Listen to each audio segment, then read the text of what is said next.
Um senhor de 70 anos estava viajando de trem, tendo ao seu lado um jovem universitário que, compenetrado, lia o seu livro de ciências. O senhor, por sua vez, lia um livro de capa preta. Foi quando o jovem percebeu que se tratava de uma Bíblia e estava aberta no livro de Marcos. Sem muita cerimônia, o jovem interrompeu a leitura que o senhor estava fazendo e perguntou: "O senhor ainda acredita nesse livro que é cheio de fábulas e crendices?" "Sim", disse o senhor. "Mas não é um livro de crendices, é a palavra de Deus. Estou errado?" O estudante, dando uma risadinha sarcástica, respondeu: "Claro que está. Eu creio que o senhor deveria estudar a história geral e veria que a Revolução Francesa, ocorrida há mais de 100 anos, fez o favor de mostrar a miopia da religião. Somente pessoas sem cultura ainda creem nessas histórias de que Deus criou o mundo em 6 dias. O senhor deveria conhecer um pouco mais sobre o que os cientistas dizem a respeito disso." "É mesmo?" perguntou o senhor cristão. "E o que dizem os cientistas sobre a Bíblia?" "Bem", respondeu o universitário, "agora eu não posso explicar porque eu estou com pressa, eu vou descer na próxima estação, mas deixe comigo o seu cartão que eu lhe enviarei o material pelo correio." O velho então, cuidadosamente, abriu o bolso interno do paletó e retirou um cartão, dando ao universitário. Quando o jovem leu o que estava escrito, abaixou a cabeça envergonhado e saiu sentindo-se pior do que uma ameba. O cartão dizia: "Louis Pasteur, diretor do Instituto de Pesquisas Científicas da École Normale de Paris." Isso aconteceu em 1892. Mas hoje, basta você ir a um supermercado e você verá uma infinidade de produtos com a inscrição "produto pasteurizado". Isso significa que ele está puro, que passou pelo processo de purificação desenvolvido por este cientista famoso, Louis Pasteur. Você percebeu como a Bíblia tem sido tremendamente questionada há anos? Como na mídia, principalmente a mídia escrita, tem sempre uma matéria sensacionalista procurando alguma aparente incoerência das Escrituras. Quem está certo? A Bíblia ou os inimigos da Bíblia? Será que a Bíblia está mesmo com a razão?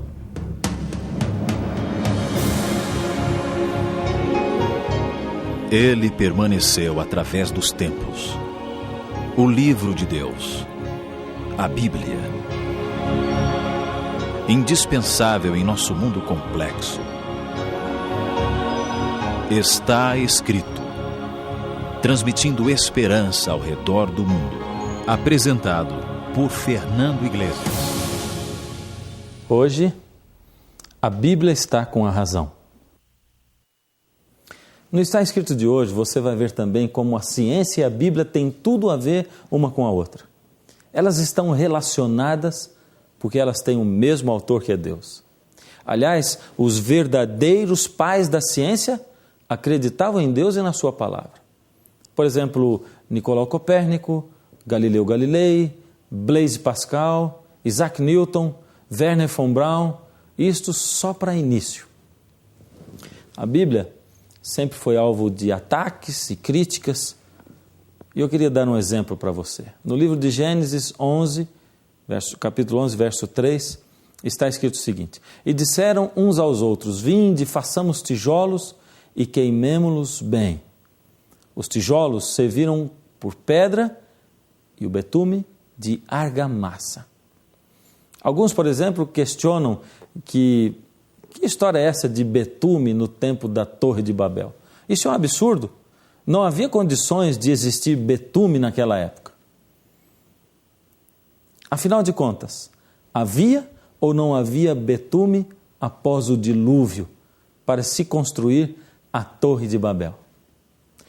Quem vai nos ajudar a responder a esta e a outras perguntas aqui no Está Escrito é o Dr. Rodrigo Pereira da Silva, que já participou do Está Escrito outra vez e que, além de teólogo, tem uma especialização em arqueologia pela Universidade Hebraica de Jerusalém.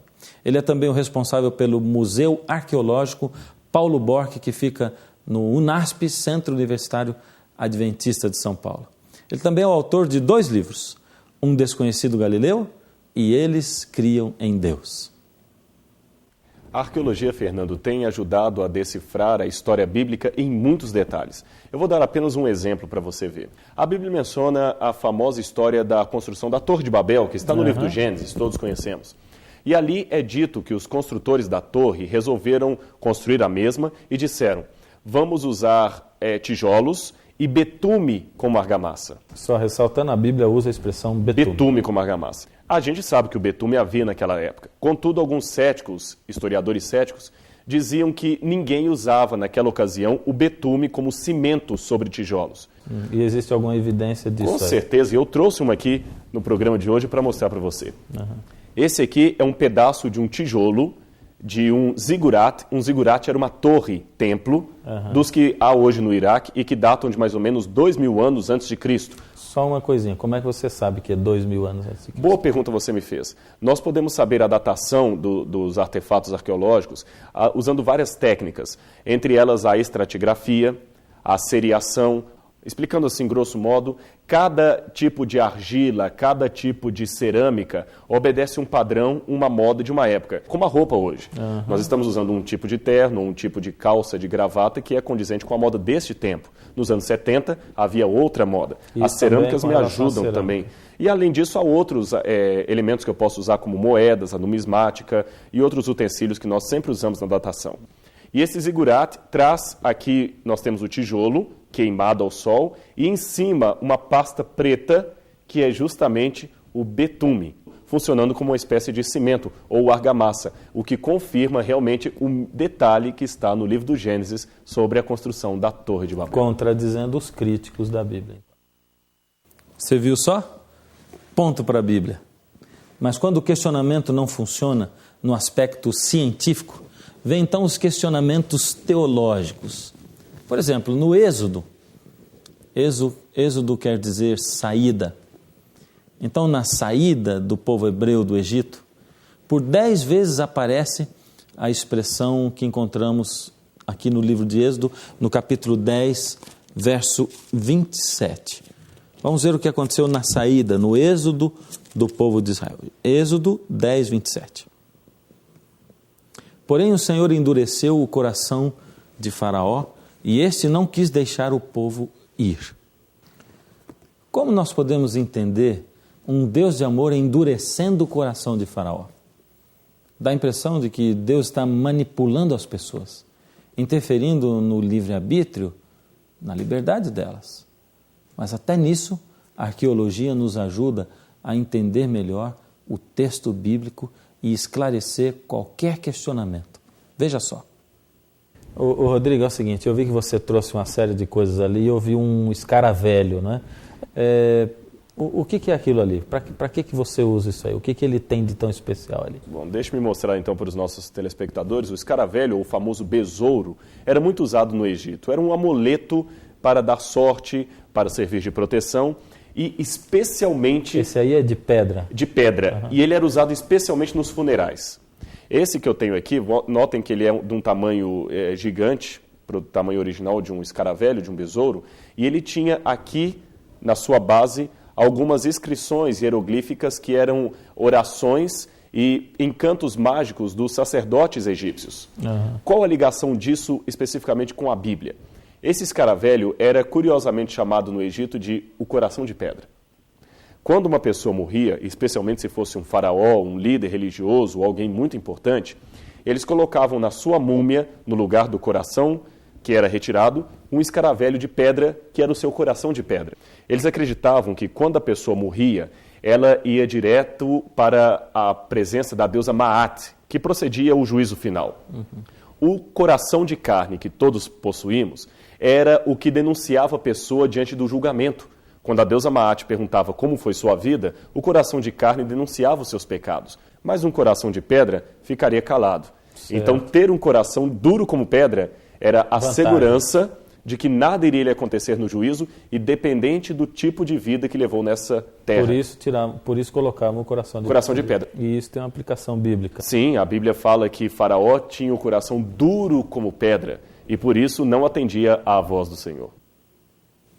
Isso é incrível mesmo. Quando se ouve uma explicação assim, as coisas vão ficando cada vez mais claras. E eu me lembrei agora mesmo do texto de Ezequiel, capítulo 36, 26, onde diz o seguinte: dar-vos-ei um coração novo, e porei dentro de vós um espírito novo. Tirarei de vós o coração de pedra e vos darei um coração de carne. O texto é bem claro. Nós já possuímos um coração de pedra. Deus não coloca em nós um coração de pedra. Somos nós mesmos que, no uso do nosso livre-arbítrio, da nossa liberdade, tomamos as nossas decisões, fazemos escolhas e assumimos uma posição de resistência aos apelos de Deus. Ou seja, é exatamente o contrário do que alguns afirmam. Deus não endurece o coração de ninguém. Viu só como a ciência e a Bíblia não são oponentes? Uma ajuda a entender a outra. Agora vamos ver como a arqueologia, que é uma ciência, nos ajuda a entender até alguns detalhes sobre o caráter de alguns personagens da Bíblia. Por exemplo, encontramos em Gênesis 31, 19, e eu quero convidar você a ler, Gênesis capítulo 31, verso 19. Tendo ido Labão fazer a tosquia das ovelhas, Raquel furtou os ídolos do lar que pertenciam a seu pai. E agora Labão sai atrás da sua filha Raquel para reaver os ídolos. Raquel era a esposa de Jacó. A questão é a seguinte: Raquel era idólatra? Uma adoradora de ídolos? Por que Labão queria tanto aqueles ídolos que Raquel levou? Eu tenho uma cópia de um tablete aqui, semelhante aos que foram encontrados na cidade de Tel Mardik, que ficaria na Síria. E em Tel Mardik há recibos como este, datados do período de Abraão, e esse tablete, como recibo, nos mostra um costume curioso da época. Quando alguém comprava uma terra na mão de outra pessoa, ganhava como recibo de propriedade, como certificado ou escritura, um ídolo, uma pequena estátua. Quando você tinha uma terra e a pessoa que vendeu lhe dava uma estátua, um ídolo. Você, de posse daquela estátua, era o dono. Era quase a escritura da época. Quase a escritura da época. E curioso, então, que se você tivesse os seus ídolos roubados, a pessoa que tomava posse dos ídolos, assim se tornaria também dono das suas terras. Certo. É isso que está escrito nesse tablete. Curioso que a Bíblia conta que quando Jacó veio da casa de Labão, o seu sogro, Raquel roubou do pai os ídolos. E Labão, por sua vez, foi correndo atrás para tentar reaver os ídolos ou as estátuas.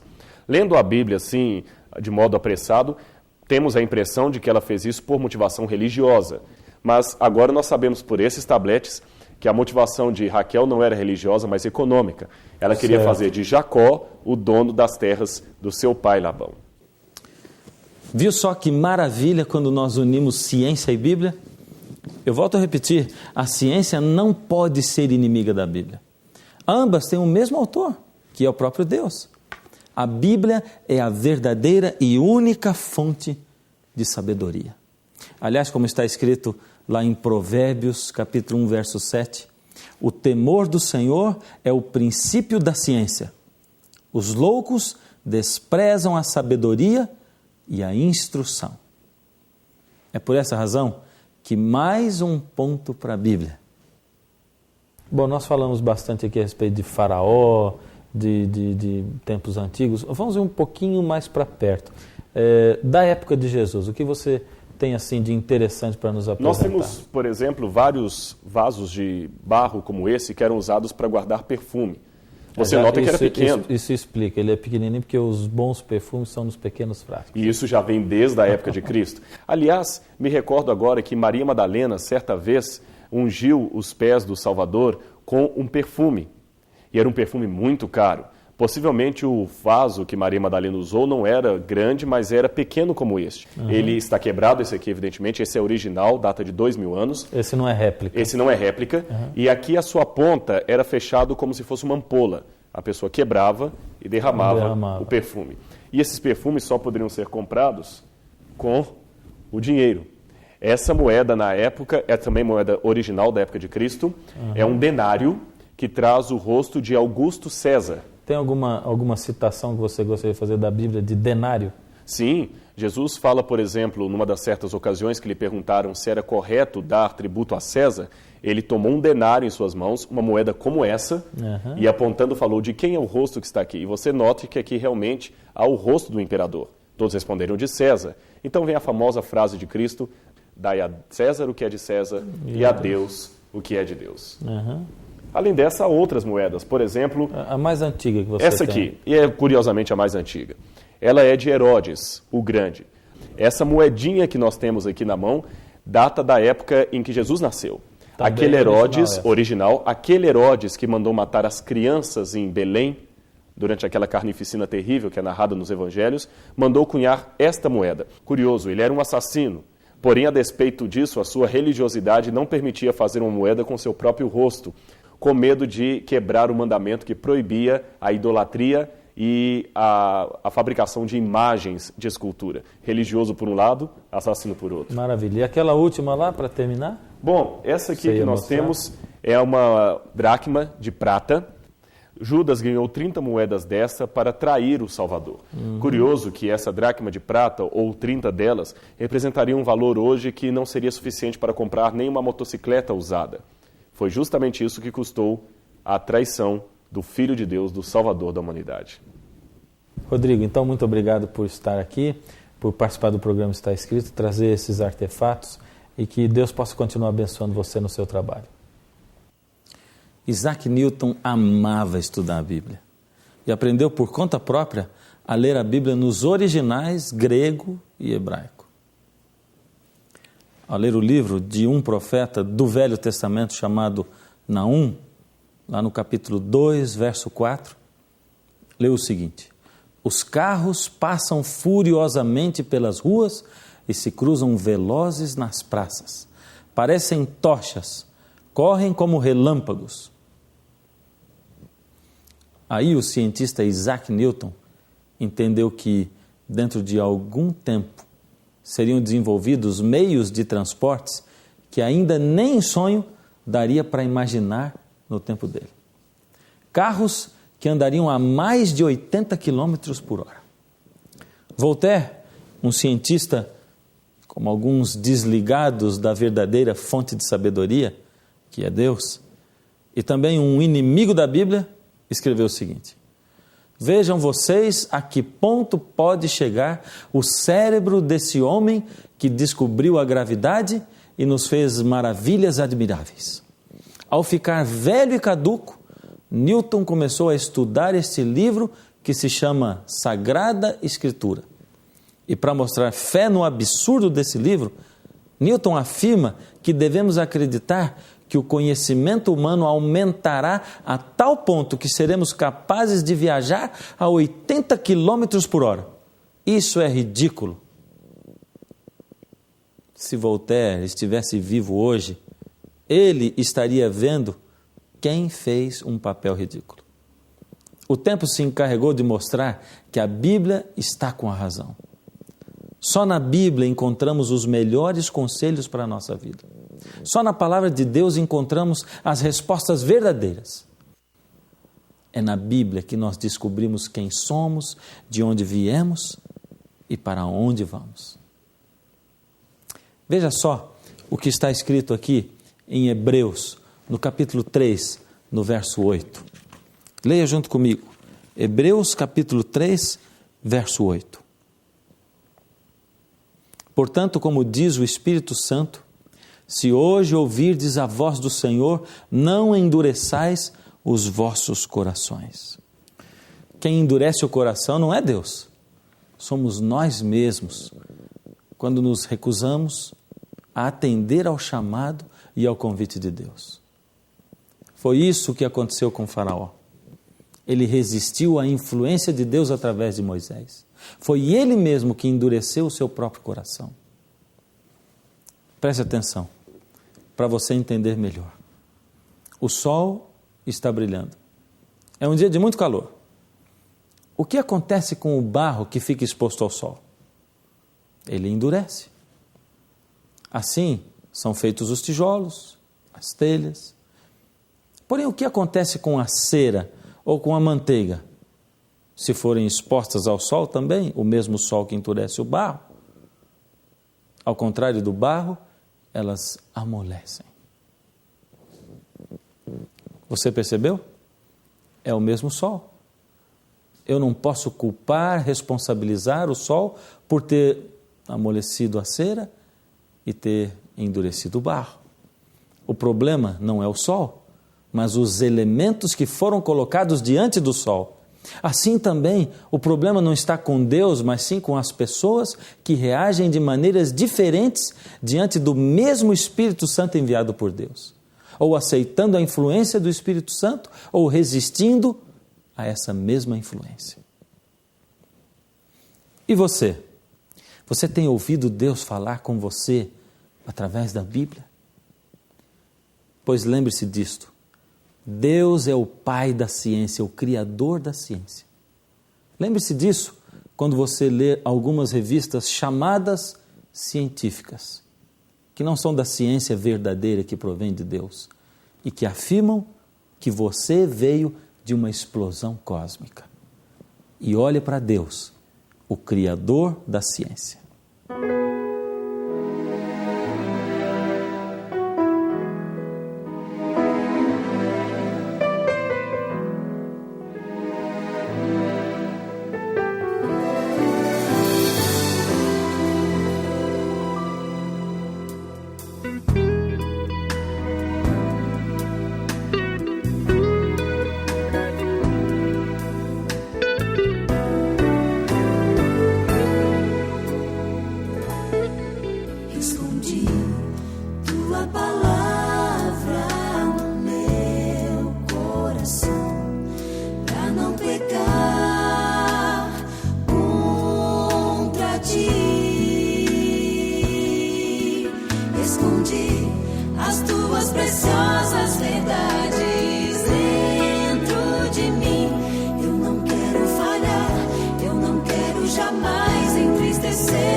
Obedecer, Senhor, em qualquer situação. Sei que Tu vais ser comigo. Decidi que quero de hoje em diante ser sempre Teu. Eu não quero falhar, eu não quero jamais entristecer meu Jesus.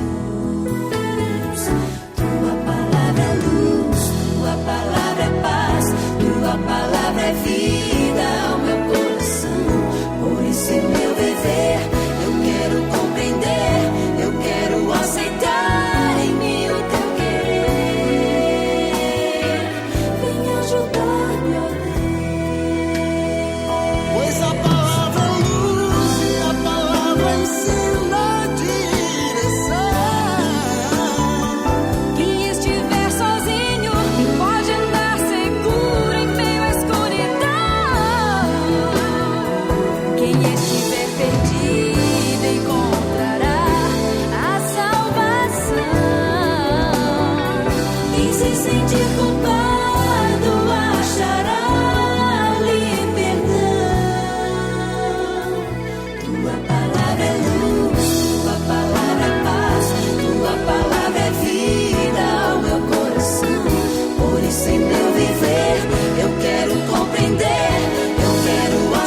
palavra de Deus é luz que ilumina o nosso caminho, nos conduzindo de volta para a casa do Pai. Você gostaria de ser guiado por essa luz? Eu quero convidar você para uma oração.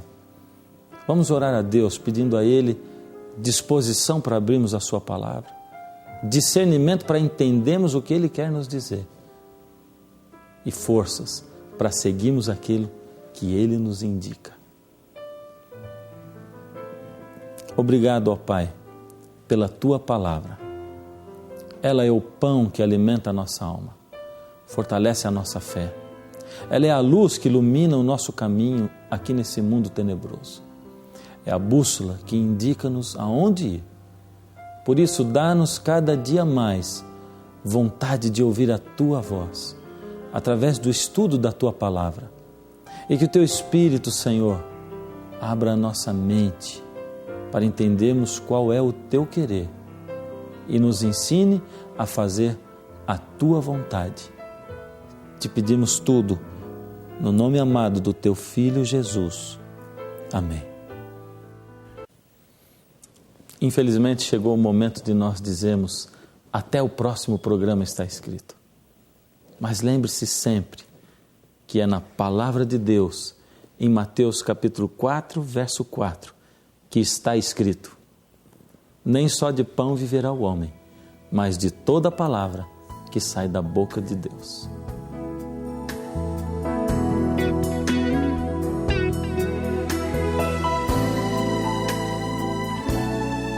Decidi obedecer, Senhor, em qualquer situação.